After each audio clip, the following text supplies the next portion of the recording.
Hello everyone. मैं इस video में आपको एनपीसीएल नरोरा और रावतबाटा के लिए तैयारी करा रहा हूँ।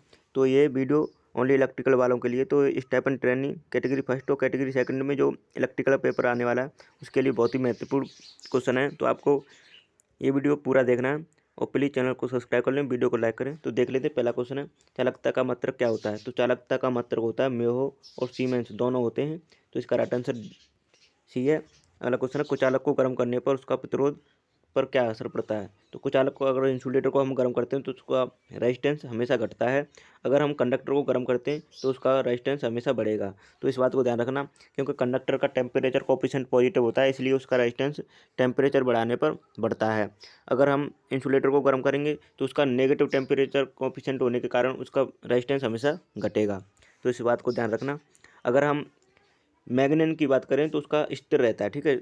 चाहे कितना भी टेम्परेचर बढ़ा लो, उसका रेजिस्टेंस पे कोई इफेक्ट नहीं पड़ेगा। किस पदार्थ का टेम्परेचर कोफिशिएंट नेगेटिव होता है। तो किसका होता है, कार्बन का टेम्परेचर कोफिशिएंट नेगेटिव होता है। शुद्ध प्रतिरोधी सर्किट में पावर फैक्टर का मान क्या होता है। तो शुद्ध रेजिस्टिव सर्किट में क्या होता है, एक यूनिटी होता है, ठीक है। यूनिटी पावर फैक्टर होता है। सुपरपोजिशन थ्योरम का प्रयोग किस सर्किट में किया जाता है। तो इसे लीनियर सर्किट में हम लागू करेंगे सुपरपोजिशन थ्योरम को। प्योर इंडक्टिव सर्किट में करंट के सापेक्ष वोल्टेज का मान होता है। तो शुद्ध प्रेरक सर्किट में करंट के सापेक्ष वोल्टेज का मान क्या होता है, हमेशा लैगिंग होता है, ठीक है। 90 डिग्री लैगिंग होता है। अगर कैपेसिटिव सर्किट की बात करता है तो इसमें 90 डिग्री लीडिंग होता, ठीक है। अगर रेजिस्टिव सर्किट की बात करता, प्योर रेजिस्टिव सर्किट की बात करता तो 0 डिग्री होता, ठीक है। आइडियल अमीटर का आंतरिक प्रतिरोध का मान होता है। तो आइडियल अमीटर का आंतरिक प्रतिरोध का मान होता है 0, ठीक है। आइडियल की बात कर रहा है। अगर प्रैक्टिकल होता तो कुछ होता, मतलब कुछ कम होता, ठीक है। अगर इसी में हम वोल्ट मीटर की बात करता है, आइडियल वोल्ट मीटर, तो उसका अनंत होता। अगर प्रैक्टिकल वोल्ट मीटर होता तो उसका मतलब अधिक होता। तो इस बात को ध्यान रखना। अगला क्वेश्चन है, 1 किलोवाट घंटा ऊर्जा का मान कितना होता है। तो ये होता है 860 किलो कैलोरी। 860 किलो कैलोरी होता है 1 किलोवाट घंटा ऊर्जा का मान। निरपेक्ष विद्युतशीलता का मात्रक होता है, रिलेटिव परमिटिविटी का मात्रक क्या होता है। तो इसका मात्रक होता है सी। इसका राइट आंसर है फैराड पर मीटर। फैराड पर मीटर होता है रिलेटिव परमिटिविटी का मात्रक, ठीक है। अगला क्वेश्चन है, विद्युत जड़त्व कौन सा है। तो विद्युत जड़त्व कौन सा है, इंडक्टिव, ठीक है। इंडक्टर इसका राइट आंसर है प्रेरकत्व, ठीक है। प्रेरित विद्युत भागबल की दिशा ज्ञात की जा सकती है। तो प्रेरित विद्युत भागबल की दिशा ज्ञात की जा सकती है लेंज के नियम से और फ्लेमिंग के दाएं हाथ के नियम से। क्योंकि मैं आपको बता दूं, जनरेटर हमेशा फ्लेमिंग के राइट हैंड रूल पर वर्क करता है, ठीक है।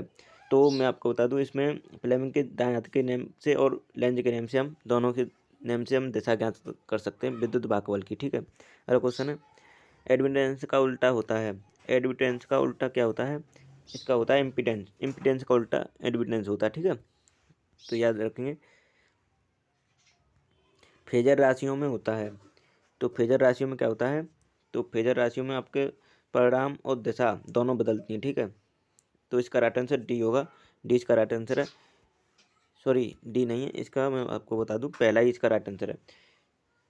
परिणाम एवं दिशा दोनों बदलती हैं फेजर राशियों में।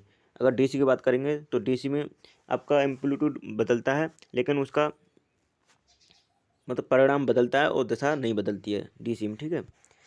किस यंत्र का पैमाना यूनिफॉर्म होता है। किस यंत्र का पैमाना यूनिफॉर्म होता है। तो स्प्रिंग कंट्रोल यंत्र का पैमाना यूनिफॉर्म होता है, ठीक है। अगला क्वेश्चन, वाट घंटा यंत्र किस प्रकार का होता है। तो वाट घंटा यंत्र किस प्रकार का होता है, ये होता है इंटीग्रेटिंग टाइप का, ठीक है। इंटीग्रेटिंग टाइप का होता है वाट घंटा यंत्र, ठीक है। अगला क्वेश्चन है, इंडक्शन टाइप यंत्र का प्रयोग होते हैं। तो इंडक्शन टाइप यंत्र का प्रयोग कहाँ पर करेंगे, ओनली प्रत्यावर्ती करंट के लिए, ठीक है। एसी करंट के लिए करते हैं हम इंडक्शन टाइप यंत्र का प्रयोग, ठीक है। अगला क्वेश्चन है, अमीटर की रेंज बढ़ाने के लिए क्या कर सकते हैं हम। एंड अमीटर की अगर रेंज बढ़ानी है आपको, तो आपको उसके समांतर में शंट लगाकर आपको रेंज बढ़ा सकते हैं। अगर वोल्ट मीटर की रेंज बढ़ाने की बात करता तो उसके सीरीज में हम मतलब मल्टीप्लायर लगा सकते थे, ठीक है। मल्टीप्लायर लगाकर उसकी रेंज बढ़ा सकते हैं। तो इसे याद रखना। किन यंत्रों में सैतेलानियाँ शून्य होती हैं, मतलब हिस्टेरेसिस लॉस किस में शून्य होती हैं, तो किस में होती हैं? मूविंग कॉइल इंस्ट्रूमेंट में, ठीक है। मूविंग कॉइल इंस्ट्रूमेंट में हिस्टैरिसीस हानियाँ शून्य होती हैं, जबकि मूविंग आयरन इंस्ट्रूमेंट में हिस्टैरिसीस हानियाँ अधिक होती हैं, ठीक है। अगला क्वेश्चन है, कौन सा डैम्पिंग सबसे अधिक दक्ष होता है? कौन सा अवमंदक सबसे अधिक दक्ष होता है? मतलब कौन सा एफिशिएंसी अधिक है, ठीक है। एफिशिएंट सबसे अधिक एफिशिएंट कौन सा है? तो ये इसमें एडी करंट डैम्पिंग, ठीक है। एडी करंट अवमंदक सबसे अधिक एफिशिएंट होता है। तो ये क्वेश्चन काफ़ी इंपॉर्टेंट है, याद रखना। मैक्सवेल ब्रिज किसको मापने में प्रयोग होता है? तो मैक्सवेल ब्रिज किसको मापने में प्रयुक्त होता है?